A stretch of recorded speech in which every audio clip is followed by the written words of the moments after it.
In December, the snow had been a welcome sight, especially after how dry it had been the last summer. But by mid-April, winter had definitely overstayed its welcome. As I watched the snow fall outside the window, I thought back to all the paddling I'd already done by this time the year before. I was anxious to get on the water. Would this winter never end?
At last, the snow and ice gradually disappeared, but that had been followed by a rainy and then windy period.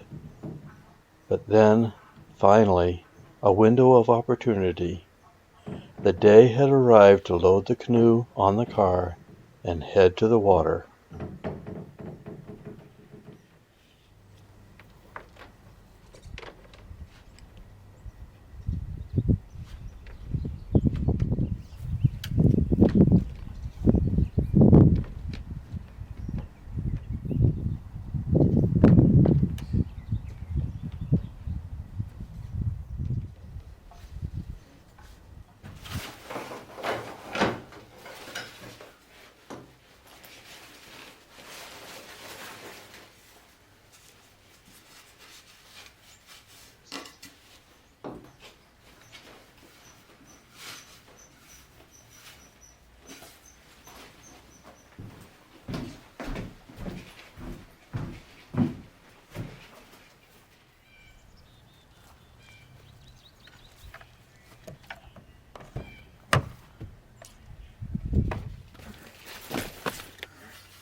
Due to the snowmelt as well as heavy spring rains, all the area's rivers and streams were swollen.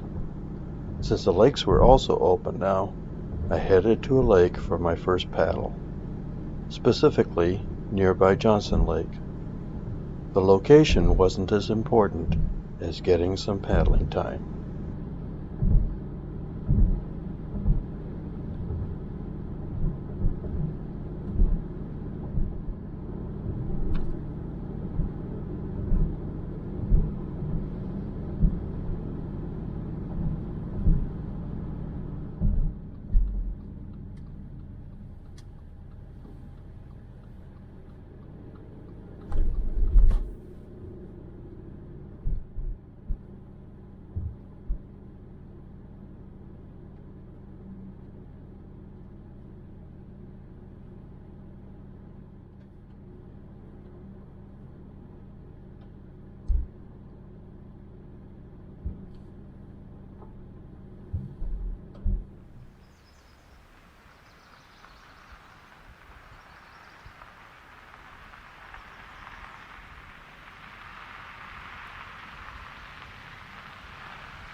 After all those months of snow and ice, it was wonderful to see the open water.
Ah, those first few mystical, magical paddle strokes of the year. Exactly what I'd been waiting for.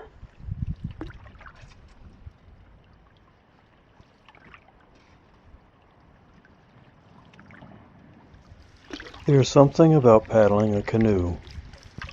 You feel connected to everyone else who has ever paddled one. From present-day trippers, to the voyagers, to the Native Americans who paddled these same waters for countless generations. Even to other cultures whose similar crafts have provided transportation over many a waterway.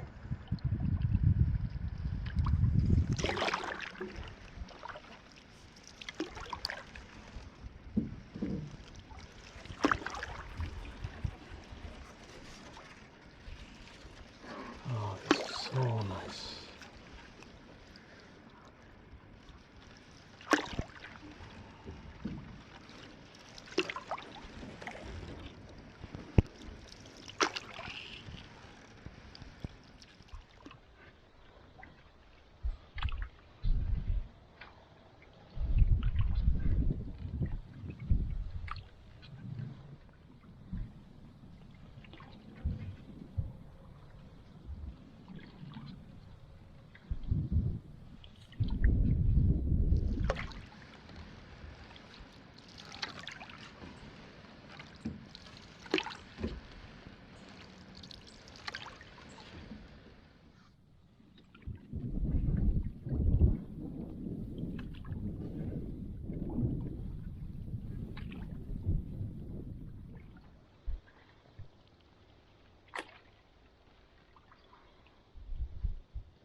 I stopped to check out the island campsite where I'd experienced a wonderful overnighter at the beginning of last June.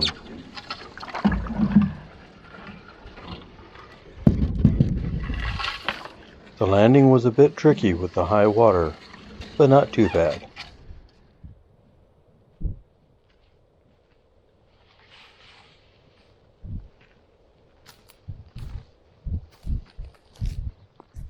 The campsite hadn't changed much, but thankfully, someone had improved the bench and done some work on the fireplace.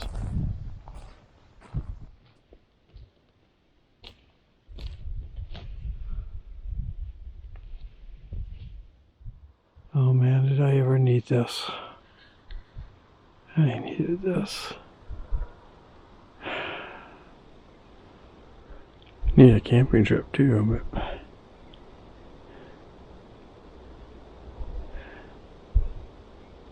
this is the next best thing.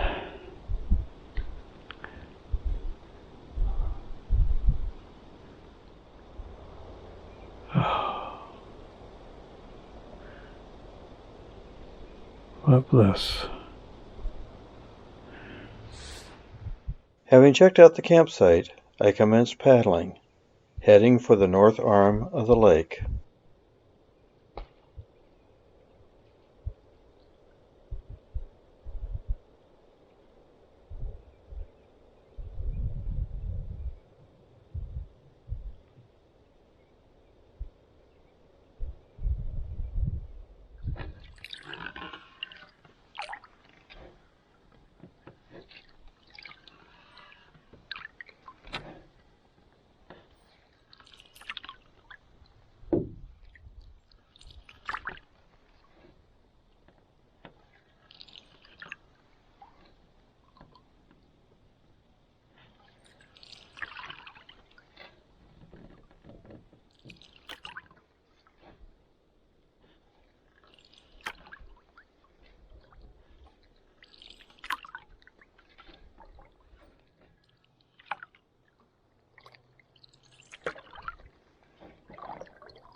This section of the lake has cabins, and I wondered about them.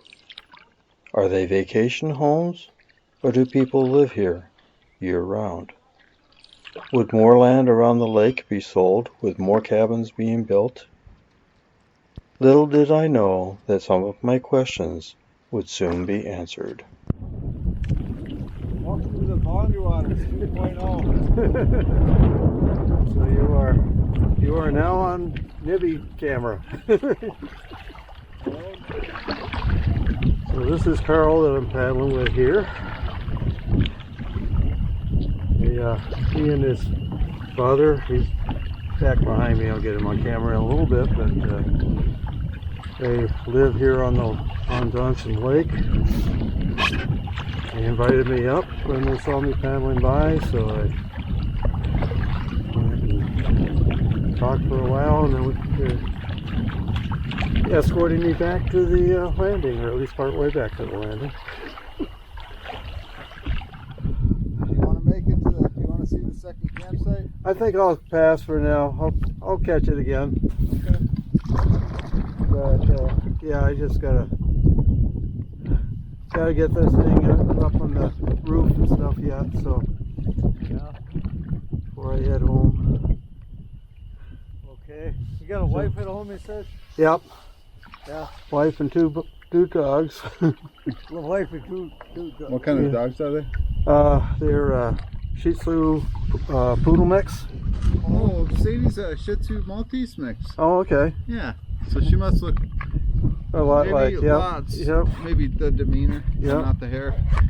Well, a little bit the hair too, but yeah. Our two are half sister and brother. Oh, same dad or something? Same dad, same poodle dad, different Shih Tzu mothers. Yeah. How come they don't come paddling with you? The one roof. Well, the one likes to swim. Yeah. So she jumps out of the boat and heads for the or heads away from the boat. And the other one likes to bark at everybody. Oh. We They're getting old, right? Yeah. Oh. We had a third dog. He was a Schnauzer poodle mix. And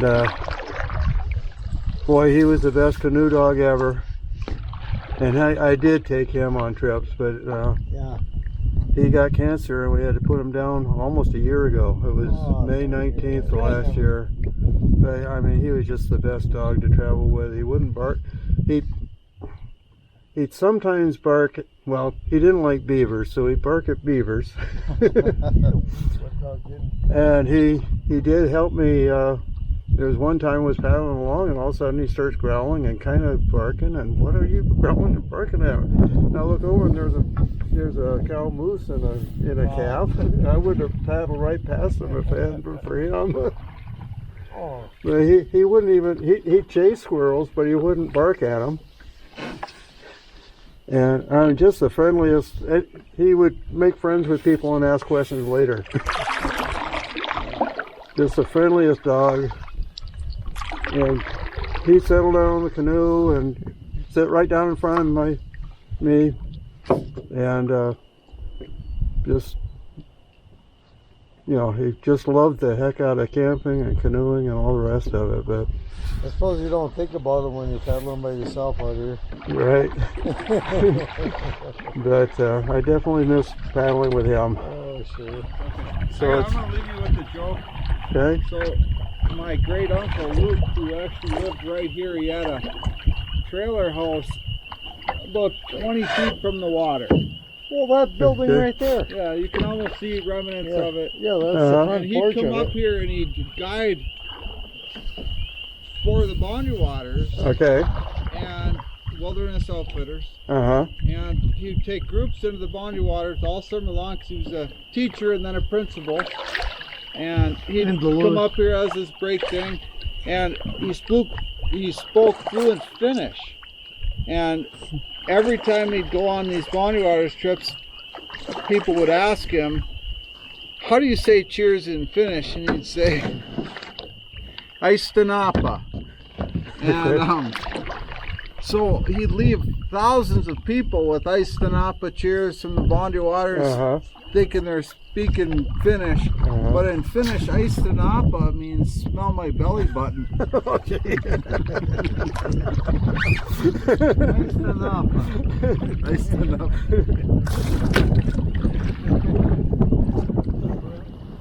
Yeah, that was fun. That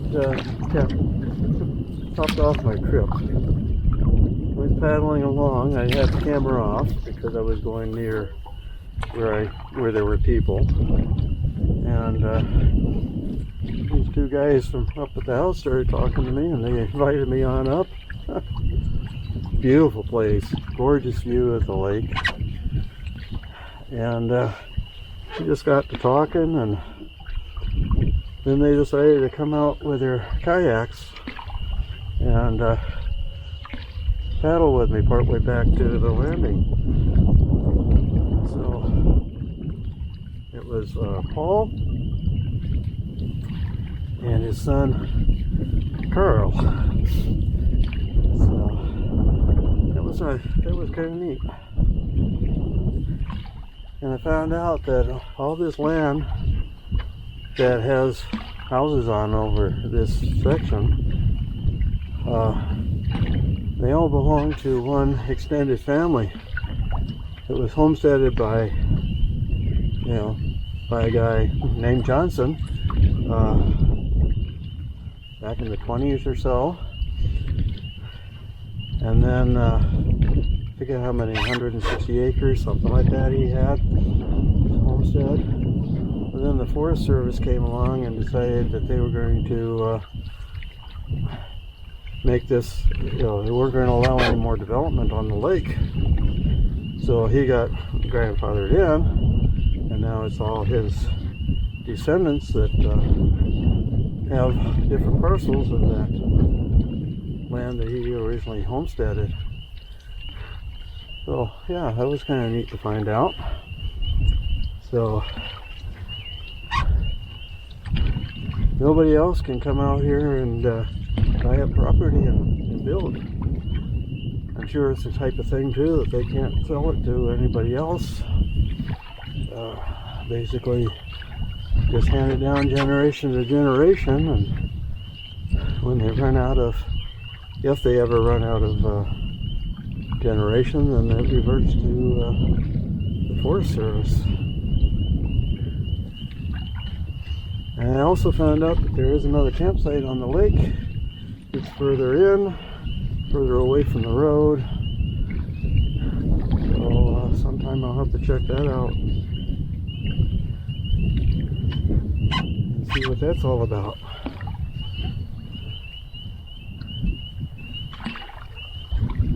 So, spring peepers are peeping. Hope the camera's picking that up. I'm not getting too much wind noise.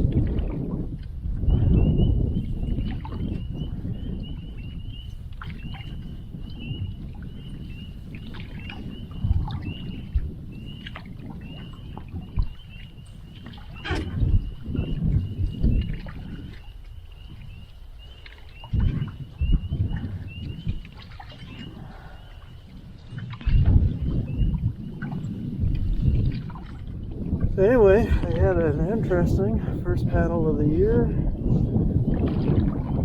Fantastic conditions. Thanks for coming along with me. And we'll catch you on the next one. Thanks for watching. Remember to give it a like if you like it. Remember to subscribe if you haven't already. And hope to see you on trail, watery or otherwise. Gibby Mox out.